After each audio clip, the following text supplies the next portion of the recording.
ng mga tropa at pagkain ng Pilipinas sa mga nagbabantay sa BRP Sierra Madre ng Navy na isinadsad sa Ayungin Shoal noong dekada 90. Nataon naman na bumisita si Chinese Ambassador Wang Zilian sa Camp Aguinaldo kung saan nakipagpulong siya kay AFP Chief General Andres Centino. We did not talk about the conduct, basta pinabutan natin at tropa namin natin yun. We have to provide supplies for them.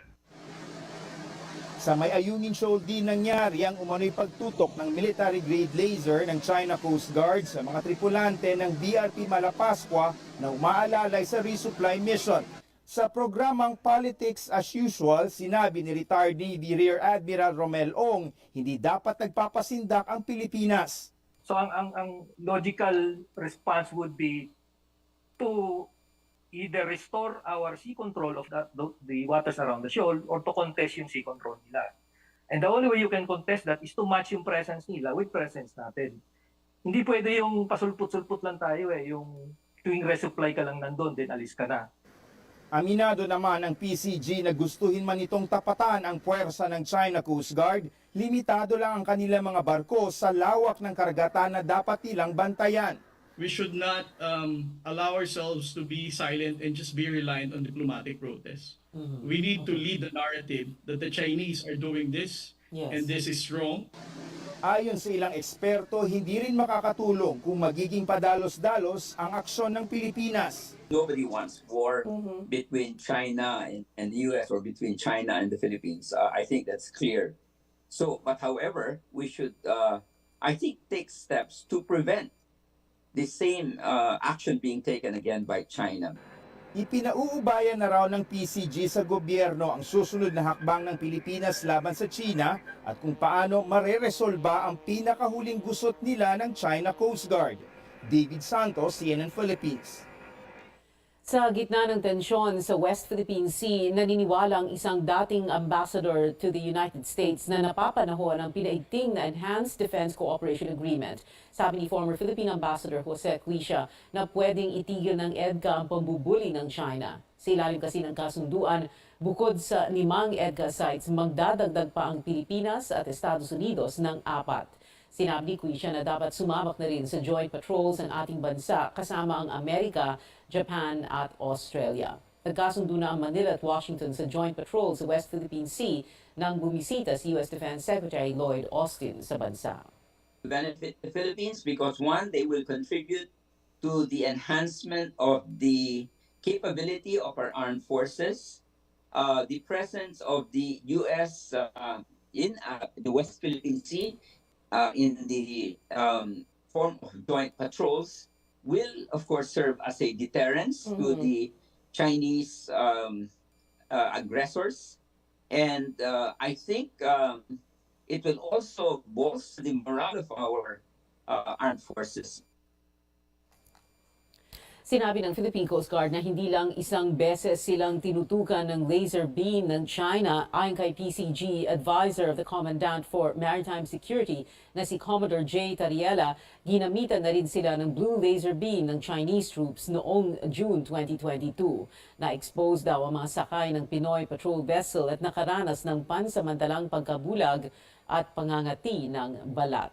Noong Disyembre lang nang akusahan ng United States ang China na tinangkang harangin ng Chinese jet ang US warplane habang nasa airspace ng South China Sea. Maging ang mga Australian pilot ay nakaranas din ng panunutok ng laser mula sa mga barko ng China. Nangyari raw ito noong 2019 habang nasa isang misyon ang mga piloto ng Australia.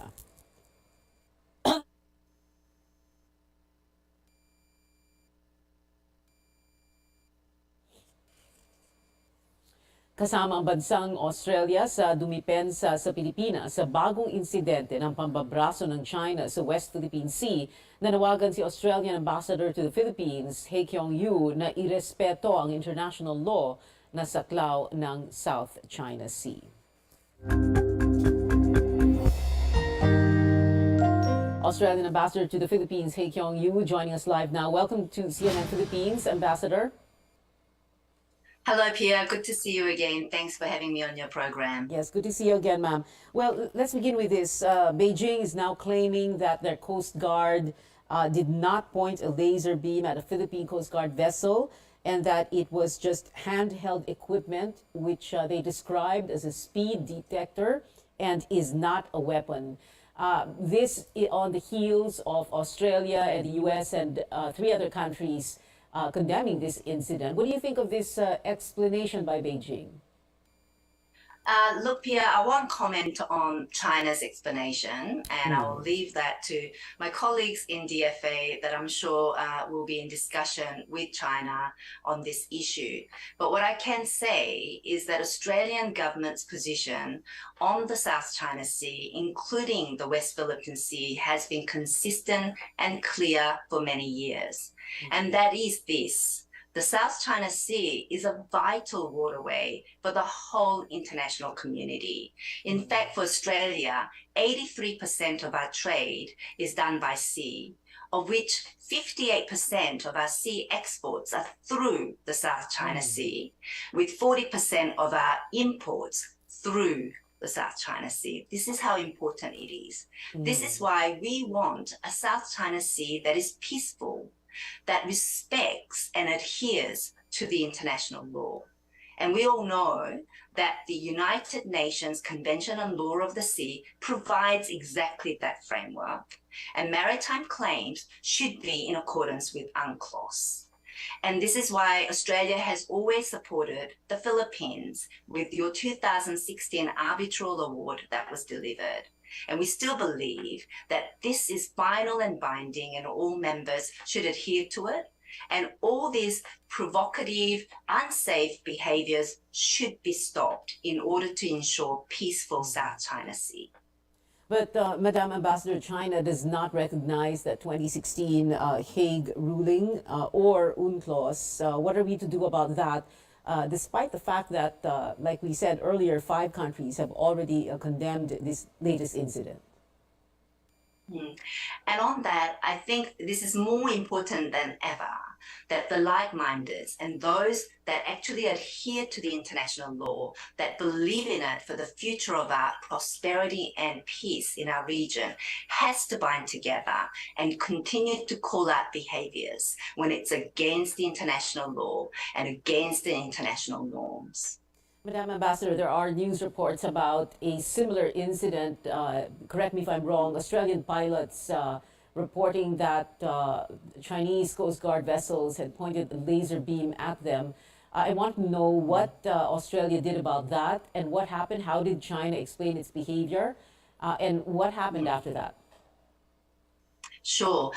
Just like the Philippines has done, our leaders, our Prime Minister spoke up about these incidents. We had many incidents, a number of incidents like this, and every time we have made public statements and our Prime Minister spoke up about it and tried to engage with China for explanation. And this pressure is really, really important. We've made public statements. We've engaged media to talk about it, and I think it's important that these behaviors are explained and publicly notified. And my final question, Madam Ambassador, we're talking about joint maritime patrols with the U.S. Will there be joint maritime patrols between with the Philippine Armed Forces and Australian vessels also? Australia and the Philippines Defence Cooperation is deep and has been ongoing for many years. So we already work very closely together in Defence Cooperation. Just to give you an example of that, our flagship Indo-Pacific endeavour, where we had 2 HMS Stalwart and Hobart visiting the Philippines. And there were joint exercises during that tour to really help work together and to help the Philippines Navy's capability increase as well. So these things are always ongoing and under consideration. Under consideration. So joint maritime patrols will be under consideration. Absolutely. I think there will be conversations about that. I'm not in a position to say definite yes right now, but the cooperation between our two military forces are very close already under the Enhanced Defence Cooperation Program that has been going for a number of years now. Ambassador Hye Kyung, HKU, Australian Ambassador to the Philippines. Madam Ambassador, thank you very much for being with us on CNN Philippines. Susunod, Trade Department, may magandang balita para sa mga mamimili at Estados Unidos may bagong anggulong tinitingnan tungkol sa hininala nilang Chinese spy balloon. Manatiling nakatutok sa Newsnight. That news was brought to you by ACS Manufacturing Corporation, ISO certified world-class quality. ACS. Para sa sinina nga ka-bloom sa kahumot, suwayi ang Charm Fabric Conditioner. Charm Fat Bond, bangong bumaga-bloom. Charm Fat Bond, mamimigay may bango ng salibong bulaklak. Charm Fabric Conditioner, dunay stay fresh technology. Sinina nga ka-bloom sa kahumot. Charm Fat Bond, bangong bumaga-bloom. Charm Fat Bond, mamimigay may bango ng salibong bulaklak. Charm Fabric Conditioner, manufactured by ACS Manufacturing Corporation, ISO certified world-class quality. ACS. Pride Bar, dili lang puti, kisla puti. Pagilabhan sa Pride Bar Blue, ang puting sinina mahimong Mas puti ito, mas puti ito, mas puti ito. sa Pride Bar Blue, pwedeng dili na ko magtina, anyel o bleach. Kay ang Pride Bar Blue, dunay power whitener nga sa kumsum sa matag hibla. Mao nga sinina, kisla puti ug humok pa sa kamot. Mas puti ito, mas puti ito, mas puti ito. Pride Bar Blue with power whitener. Dili lang puti, kisla puti. Pride Bar, manufactured by ACS Manufacturing Corporation. ISO certified, world-class quality. ACS. Si Mommy at si Washing Machine believe sa Pride Washing Machine Detergent. Hello, Washi! Hello, Mommy! Laundry day na naman! Ready ka na sa mancha, chocolate, putik, libag? Kaya yan ang Pride Washing Machine Detergent. May triple stain-away formula. Tanggal ang makapit, malikit, at malupit na dumit mancha. Easy ang labada. Mula noon hanggang ngayon. All you need is pride. All you need is pride. Pride Detergent, manufactured by ACS Manufacturing Corporation. ISO certified, world-class quality. ACS. Sa panahon ngayon, kau ba'y sigurado? Kau ba'y protektado? Ang pamilya ay i-shield mo. Laban sa bakterya. I-shield mo. Laban ng antivirus. I-shield mo. Shield That Soap. Patay ang 99.9% of bacteria and virus tested. Bilib ang mga eksperto sa Philippine Nurses Association. Sa sakit protektado. I-shield mo. Pamilyang protektado. I-shield mo. Shield That Soap. Manufactured by ACS Manufacturing Corporation. ISO certified world-class quality. ACS. Ang buhay ay masaya pag ang hugasin ay easy, lalo na sa masebong kaldero at kawali. Kaya mag-Smart Dishwashing Paste, pang heavy-duty hugasin. Ang galing, galing, galing. Smart. Yan ang Smart Dishwashing. May double tanggaling formula, tanggal galingan sebo at bakterya. Kaya ang Smart #1 Dishwashing Paste. Ang galing, galing, galing. Smart. Yan ang Smart Dishwashing. Smart Dishwashing Paste, manufactured by ACS Manufacturing. ISO certified, world-class quality. ACS. Kabilang ang mga manufacturer ng tinapay, sardinas at canned meat. Some of the manufacturers are saying na kulang yung increase na binibigay sa kanila. Yung mga hirit naman yan, it's usual, but if you look at yung historically kung anong ginagawa ng DTI, we only adjust our suggested retail prices and issue a new bulletin if there is a reasonable there are reasonable factors. Sakali man daw na kailanganin talaga, iginiit ng DTI na dadaan pa ito sa masusing pag-aaral. Kaya naman, malabo pang mangyari ito sa mga nalalapit na buwan. Talagang it will be stable for the short term, at least dun sa mga mamimili natin. makakaasa pa sila na pag pumasok sila dito sa mga establishments na ito, ay marami sa kanila ay even below SRP. Carrie Gator, CNN Philippines. Samantala, nag-inspeksyon din ng DTI sa mga appliance stores sa Sampaloc sa Maynila kung saan may mga nakumpiskang produkto. Kabilang dito ang mga extension wire at cord na walang Philippine Standard o PS mark para tiyakin na dekalidad at ligtas ang item.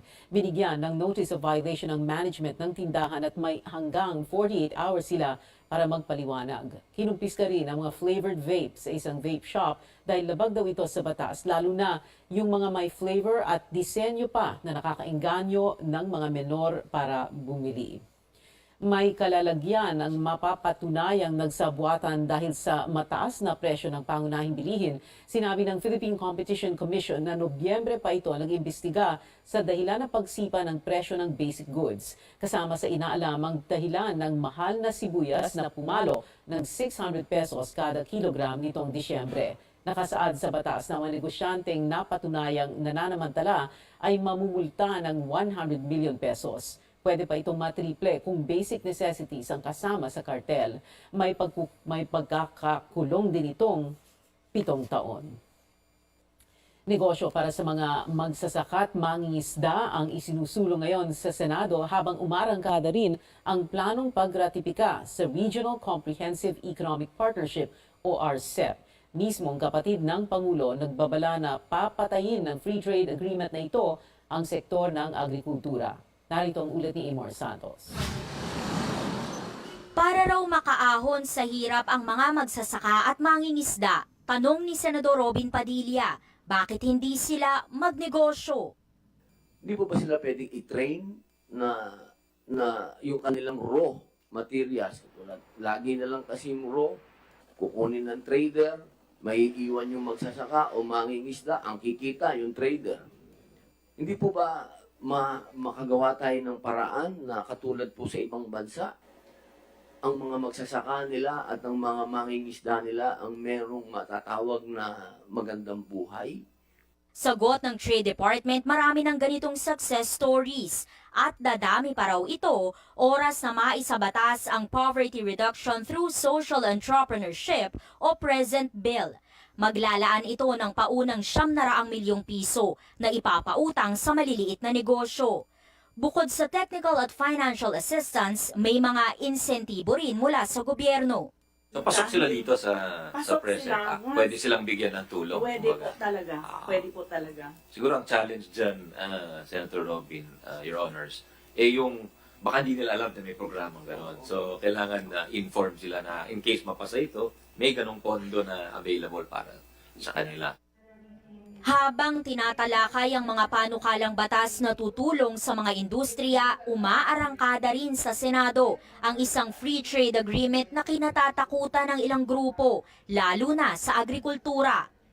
Ito ang Regional Comprehensive Economic Partnership o RCEP. Sa ilalim nito, makakapagkalakala ng mga kasaping bansa sa isa't isa ng mababa o walang taripa.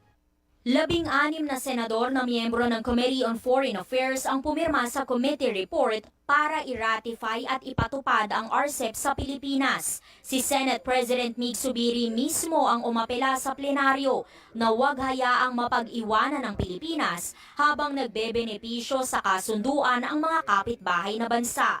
Siguro naman mga kapatid ko dito sa Senado, hindi naman siguro tayo pinakamagaling sa kanila lahat.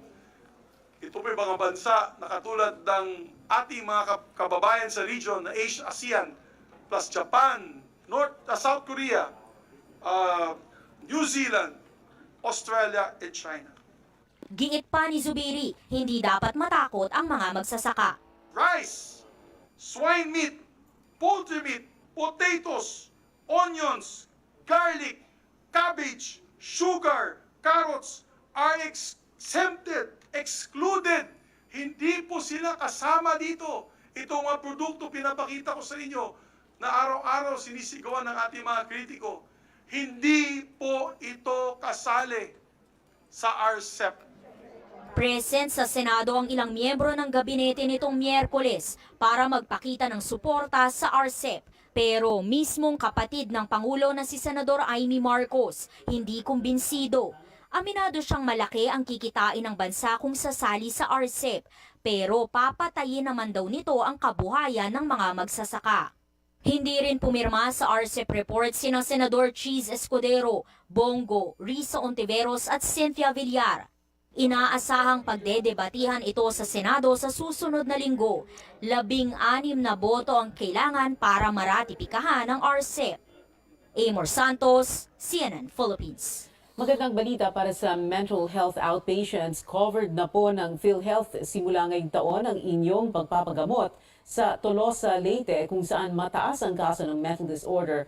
Dulot ng bagyong Yolanda at COVID-19 pandemic, may bagong pag-asa para sa kanila. May ulat ang aming senior correspondent na si Lois Calderon. Sa munisipyo ng Tolosa sa Leyte, tumataas ang mga kaso ng mental illness. 10 taon matapos ang trahedya dulot ng bagyong Yolanda, hindi pa rin nakakalimot ang mga naulila at nawalan ng mga kaanak at kaibigan.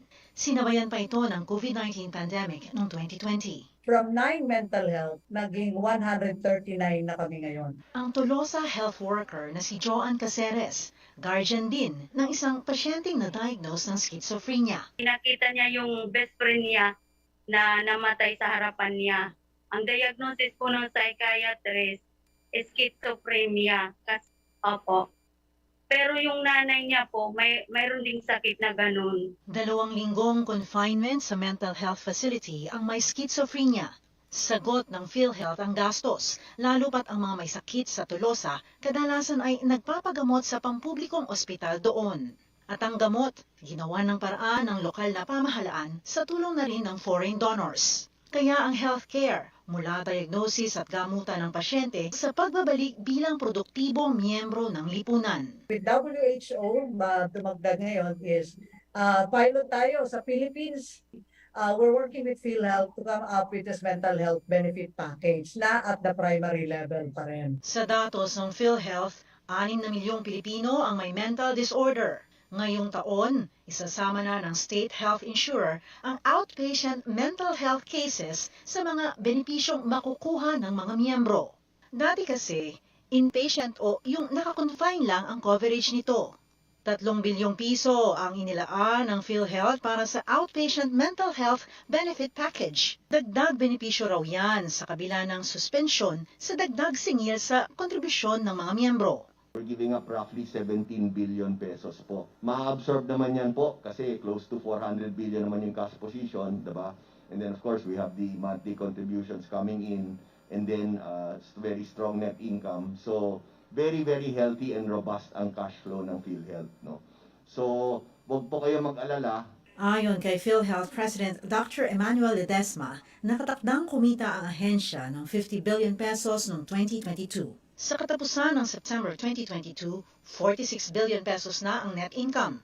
Sa gitna ng mga kritisismo noong kasagsagan ng pandemya, ipinakita ng PhilHealth ang financial statement nito. Higit ang assets nito kaysa sa utang na lumiit na mula 2021. Kumita ito mula sa investments na nasa government bonds lamang o AAA bonds, bagamat balak nitong pumasok sa stock market na blue chips lang ngayong taon. At ang reserve fund o yung pondo na nakatabi at nadadagdagan taon-taon mula sa kita ay lumaki na sa 224 billion pesos. Pinalakas pa ang ahensya ng mga ambag mula sa PAGCOR, PCSO at national budget. Ayon sa pamunuan nito, sapat ang pondo ng PhilHealth para tustusan ang mga benepisyo. At the end of the day, nasa 42 billion pesos ang ating net income. With that, bawas ng 17, mayroon pa ho tayong pera. There is no limit po sa lifespan ng PhilHealth. PhilHealth is here to stay. Pero kahit daw malaki ang pondo ng PhilHealth, hindi ito tataya sa Sovereign Wealth Fund na pinag-usapan pa sa Senado. I think the charter will not allow it. Lois Calderon, CNN Philippines. Itinaas ng Bangko Sentral ang interest rates ng 50 basis points o kalahating punto sa 6%. Ito ang batayan ng mga bangko sa kanilang mga pautang, credit card at deposit rates. Ibig sabihin, mas magiging mahal ang babayaran ng mga uutang kaya nagdudulot ito ng mas kaunting paggastos ng mga negosyante at consumer para makatipid. Ayon sa Bangko Sentral, itinaas muli ang interest rate pangontra sa patuloy na pagtaas sa presyo ng mga bilihin. Update tayo sa lindol sa Turkey at Syria. Higit 50,500 buildings ang kailangang ma-demolish kaagad. Ayon sa pamalaan ng Turkey, anumang oras daw kasi ay guguho na ang mga ito sa tindi ng pinsalang tinamo. Sa siyudad ng Antakya, kita sa satellite image ang malalawak at bagong tayong sementeryo sa gitna yan ng pataas na death toll. Tinangkang puntahan ng CNN ang burial site pero pinagbawalan ang crew na kunan ito. Sa gitna ng trahedya, sumibol naman ang bagong pag-asa, isang baby girl ang isinilang ng isang quake survivor. Pinangalanan ang sanggol na Hatis Deniz. Higit 41,000 ang death toll sa magnitude 7.8 na lindol na yumanig sa Turkey at Syria, kabilang dyan ang 2 Pilipino. Kagabi, naiuwi na ang labi ni Wilma Tezcan, dinala ang labi sa kanilang probinsya sa Lucena City sa Quezon. Posibleng bukas o sa Sabado ang libing ni Tezcan. Muling nakikiramay ang Department of Foreign Affairs at ating ibang government agencies sa pamilya ng ating kababayan sa walang buhay niya. No? Nandito kami para makiramay at tulungan po siya. Yung pamilya, bibigyan namin ng konting ayuda. Preliminary lang po yan. Samantala, ayon din sa Foreign Affairs Department na ilibing na sa Turkey ang isa pa nating kababayang nasawi sa lindol. Tinitingnan ng U.S. intelligence officials ang posibilidad na aksidenteng napadpad lang sa Estados Unidos ang pinabagsak na Chinese spy balloon. Ayon yan sa sources ng CNN na dumalo sa intelligence briefing. Matagal na raw nilang minomonitor ang balloon mula nang makaalis ito sa Hainan, China. Inasahan nilang pupunta sa Guam ang high-altitude object pero bigla itong tumawid papunta sa Canada at US. Naniniwala pa rin silang gamit sa pagmamanman ng balloon. Nauna nang iginit ng China na isa itong civilian aircraft na na-divert lamang dahil sa malakas na hangin. February 4 nang pabagsakin ng US fighter jets ng Chinese spy balloon sa South Carolina coast. Ngayong buwan, 4 na high-altitude objects na ang pinabagsak ng US sa airspace nito. Pinaimbestigahan ni US President Joe Biden kung ano ang nagagawa ng iba pang objects at ang pinagmulan ng mga ito. Inaasahang maibebenta ang pinakalumang Hebrew Bible sa buong mundo sa halagang $50 million na tumataginting na 2.8 billion pesos. Yan ang Codex Yasu na itinuturing na pinakauna at pinakakumpleto ng Biblia na nasa wikang Hebrew. Late 9th, early 10th century daw ginawa ang libro na binubuo ng halos 800 pahinang gawa sa balat ng hayop. Isusubasta ito sa Mayo sa New York. Abangan, NBA legend Michael Jordan magpapasaya ng mga bata sa kanyang nalalapit na 60th birthday. At pagkatapos ng Momoland, isa pang K-pop group ang magdi-disband na rin, manatiling nakatutok sa CNN Philippines. That news was brought to you by ACS Manufacturing Corporation, ISO certified world-class quality. Para di madaling masira ang ngipin ng pamilya, ngayon pa lang. Unique toothpaste for brushing every after kumain. Dahil ang unique toothpaste, may Max Protect formula. Ngipin ay Max Alaga, Max Protektado pa. Helps stop cavities even before they start, while keeping breath fresh with regular use. Unique toothpaste for brushing, para siguraduhin ngipin ay Max Alaga, Max Protektado pa. Unique Max Alaga, Max Protektado with unique toothpaste maximum fluoride protection. Manufactured by ACS Manufacturing, ISO certified world-class quality. ACS Star Wax, Star Wax Wax. Star Wax, Star Wax Wax. Always remember, sa paglinis, pakintabin ang sahig. Mrs. Star Wax, Star Wax Wax. Kita na to the max. Star Wax ang #1 floor wax. Dunay waterproof formula. Bisan yaman ng tubig, mabalik ka sinamang sa loob.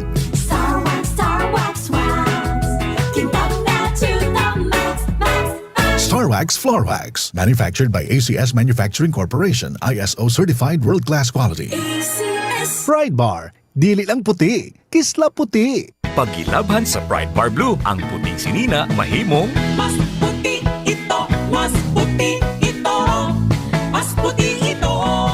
sa Pride Bar Blue, pwedeng dili na ko magtina, anyel o bleach. Kay ang Pride Bar Blue, dunay power whitener nga sa gumsum sa matag hibla, mao nga sinina, kisla puti ug humok pa sa kamot. Mas puti ito, mas puti ito, mas puti ito. Pride Bar Blue with power whitener. Dili lang puti, kisla puti. Pride Bar, manufactured by ACS Manufacturing Corporation. ISO certified, world-class quality. ACS.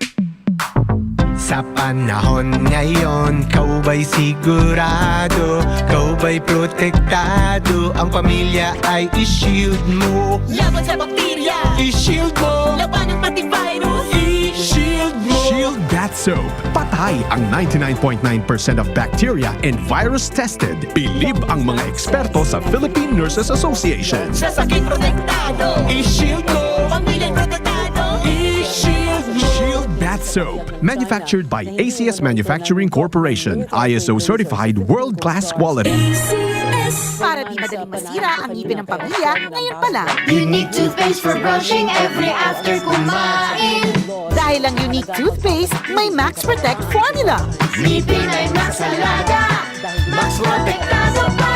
Helps stop cavities even before they start, while keeping breath fresh with regular use. Unique toothpaste for brushing para siguraduhin ngipin ay Max Alaga, Max Protektado pa. Unique Max Alaga, Max Protectado with unique toothpaste maximum fluoride protection. Manufactured by ACS Manufacturing. ISO certified world-class quality. ACS. PNR, maghanda-handa na kayo ng alternatibong masasakyan dahil ipapahinto ang operasyon ng rail line ngayong taon. Dahil yan sa pagpapatayo ng South Commuter Railway o CSR project na magdudugtong sa Metro Manila at Laguna. Sa pagdinig ng House Transportation Committee, sinabi ni DOTR Undersecretary for Railways, Cesar Chavez, na posibleng umabot ng 5 taon ang tigil operasyon, depende raw sa usad ng construction.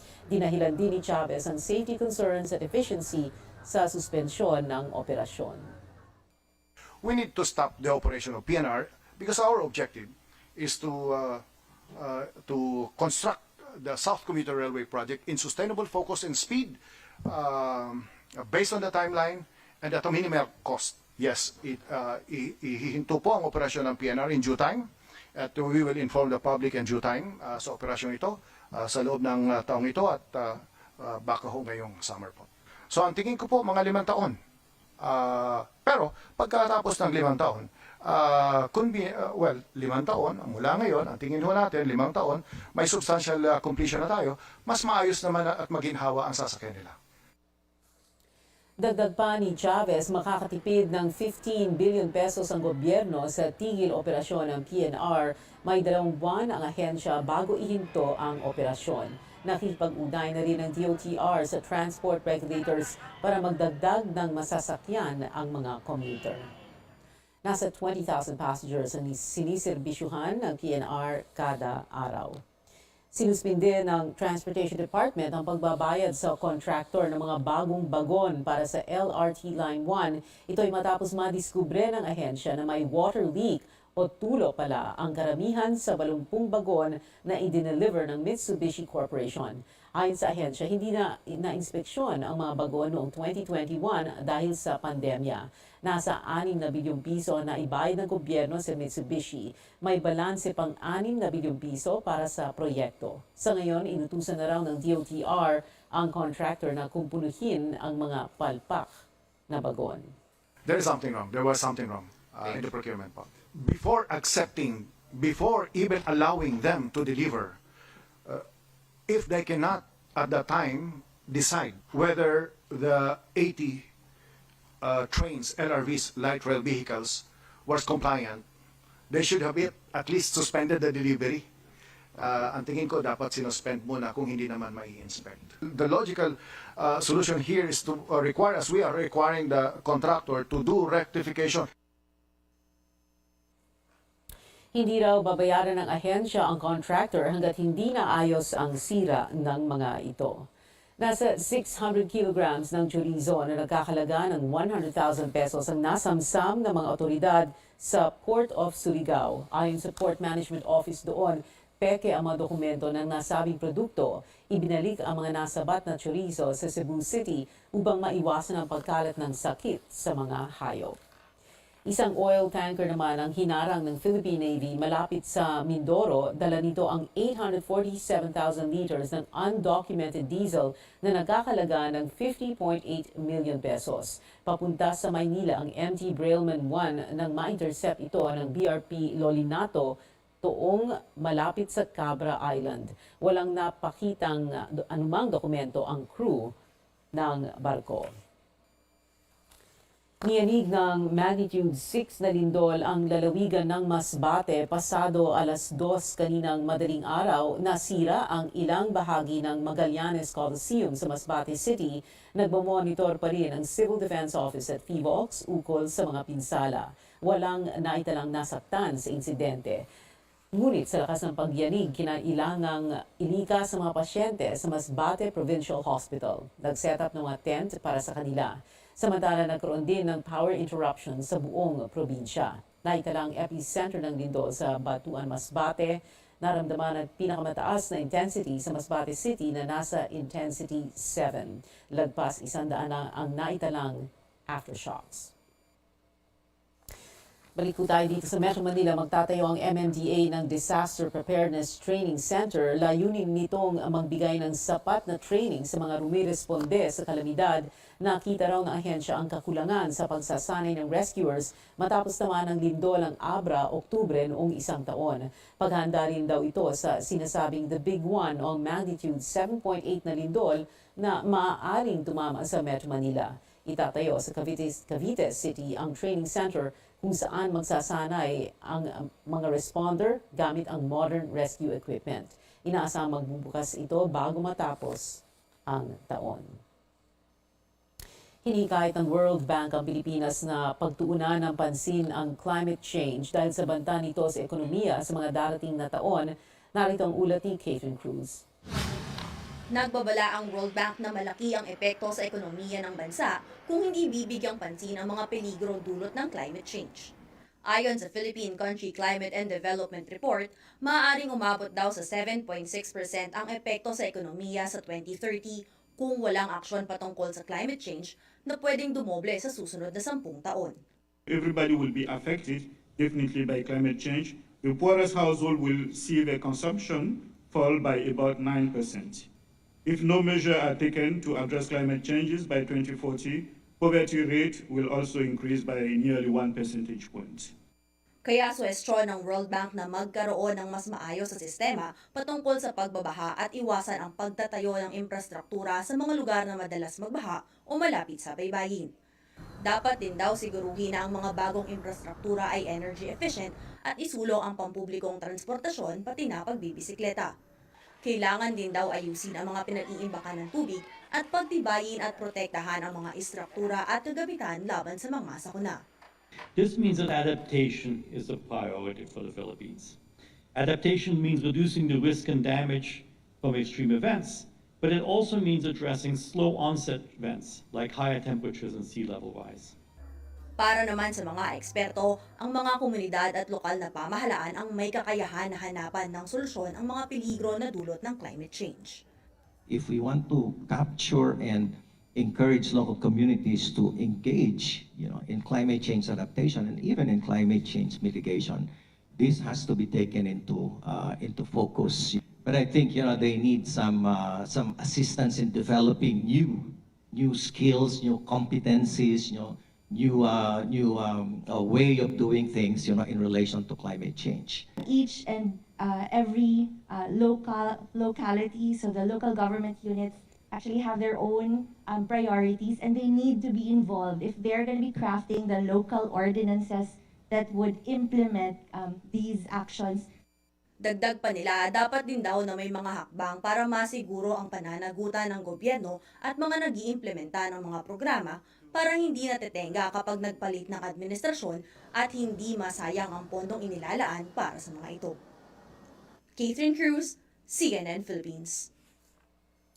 Dalawang low-pressure area ang binabantayan ngayon ng Pag-asa, isa sa silangan ng Southeastern Mindanao at isa sa silangan ng Northeastern Mindanao. Wala sa loob ng Philippine Area of Responsibility ang dalawa, pero magdadala mga ito ng pag-ulan sa Caraga at Davao Region. Hanging amihan naman ang dahilan ng pag-ulan sa Cagayan Valley, Cordillera Administrative Region, Aurora, Quezon at Bicol Region. Hindi rin ligtas sa posibleng pag-ulan ng Metro Manila, Visayas at nalalabing bahagi ng Luzon dahil pa rin sa hanging amihan. Susunod, TNT forward Kelly Williams ibinahagi ang salubin sa pagkakasama niya sa Gilas Pool at alamin ang dahilan kung bakit nagbenta ng mga kagamitan ang mga miyembro ng parokya ni Edgar. Manatiling nakatutok sa Newsnight.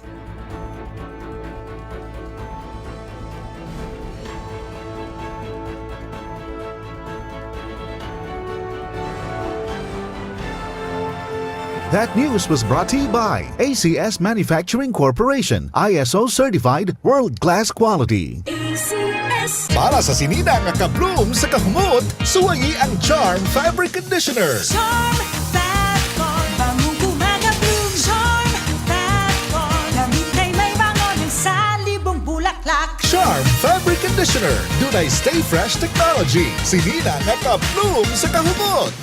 Charm Fat-Con, bangong gumagabloom. Charm Fat-Con, damit ay may bangon sa libong bulaklak. Charm Fabric Conditioner, manufactured by ACS Manufacturing Corporation, ISO certified world-class quality. ACS. Pride Bar, dili lang puti, kisla puti. Pagkilabhan sa Pride Bar Blue, ang puting sinina mahimong Mas puti ito, mas puti ito, mas puti ito.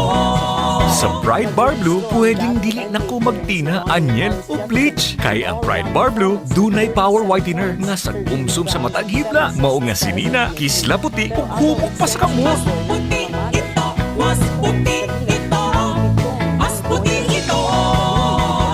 Pride Bar Blue with power whitener. Dili lang puti, kisla puti. Pride Bar, manufactured by ACS Manufacturing Corporation, ISO certified, world-class quality. ACS. Panggiga ang San Miguel Beermen na inungusan ng Northport Batang Pier sa isang high-scoring duel, 145-132. Agad na bumawi ang Beermen sa pagkatalo nito sa Converge Fiber Xers noong isang linggo nang magpakawala ito ng 9-0 runs sa fourth period para maiuwi ang panalo. Nanguna sa atake ng San Miguel si import Cameron Clark na tumirada ng 44 points, 9 rebounds at 7 assists. Katuwang niya si six-time MVP Junmar Fajardo na nag-ambag ng 29 points at 12 rebounds.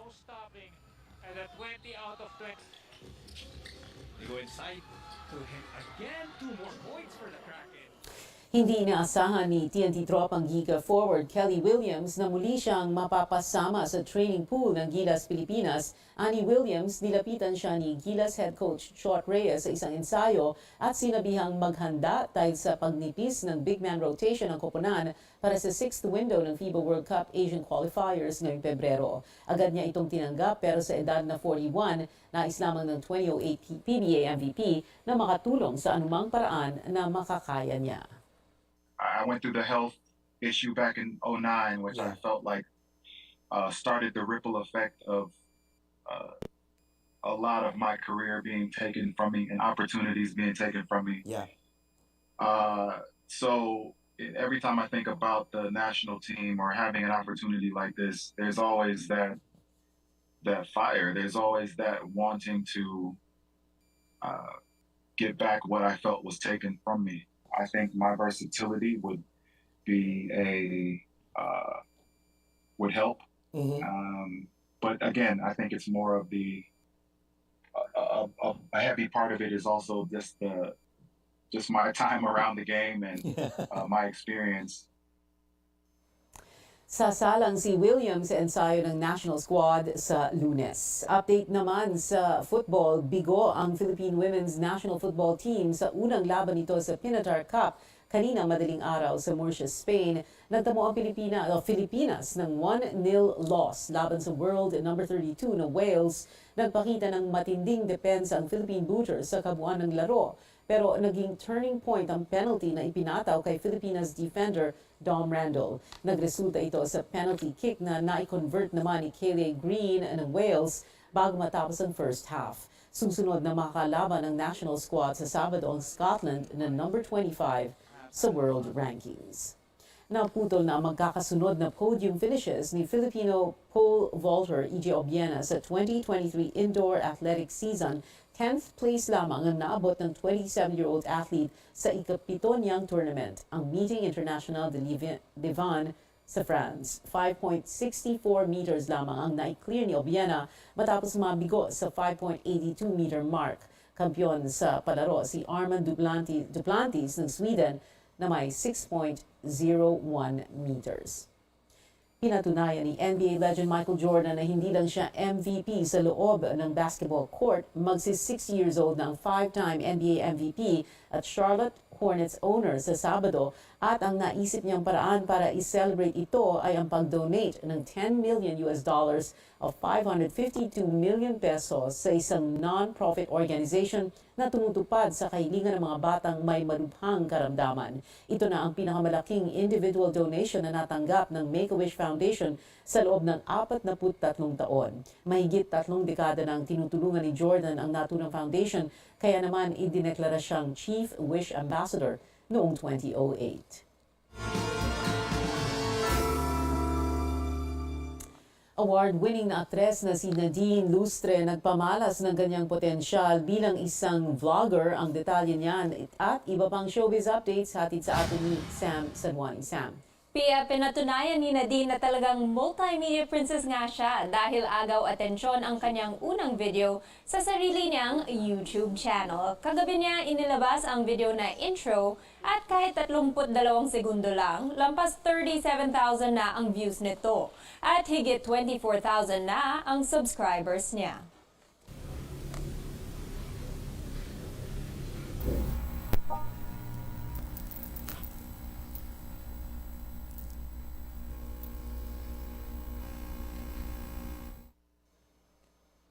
Sa Twitter, humingi rin ng content suggestions si Nadine para sa kanyang channel. At from Miss Universe to soon-to-be Mrs. Milby, yes, engaged na si Catriona Gray sa actor na si Sam Milby. Masayang inanunsyo ito ng Miss Universe 2018 winner sa kanyang Instagram. Anya, siya ay living in an answered prayer kasama ang kanyang best friend. Kita rin ang engagement ring ni Catriona sa napaka-sweet na photo ng couple. Unang inanunsyo ng dalawa ang kanilang relasyon taong 2020. Bumuhos ang tulong pinansyal mula sa fans ng parokya ni Edgar para sa gitaristang si Gab Chiki. Na-ospital kasi siya dahil sa pneumonia. Malaki ang inabot ng bidding sa rare memorabilia ng banda para sa hospital bills ni Gab.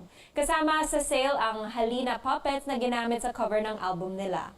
Nasa 115,000 pesos na ang pinakamataas na bid para dito.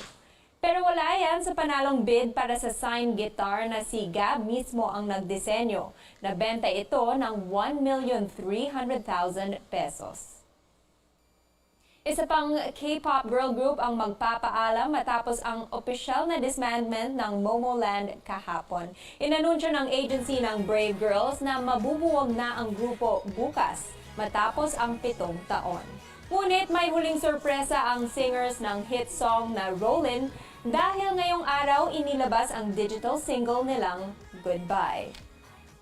Lumabas na ang official trailer ng series adaptation ng sikat na librong Daisy Jones and the Six. Kinukwento nito ang journey ng isang 70s band at ang maaring umusbong na romance sa pagitan ng mga miyembro nito. What people want to see, it's an act, you know that. Tell me that there's nothing going on between us. Tell me if I'm crazy. Magsisimula ang streaming ng show March 3 sa Amazon Prime Video. At mula concert stage sa big screen naman ipapakita ni music icon Celine Dion ang kanyang talento. Para sa kanyang unang film role, Sa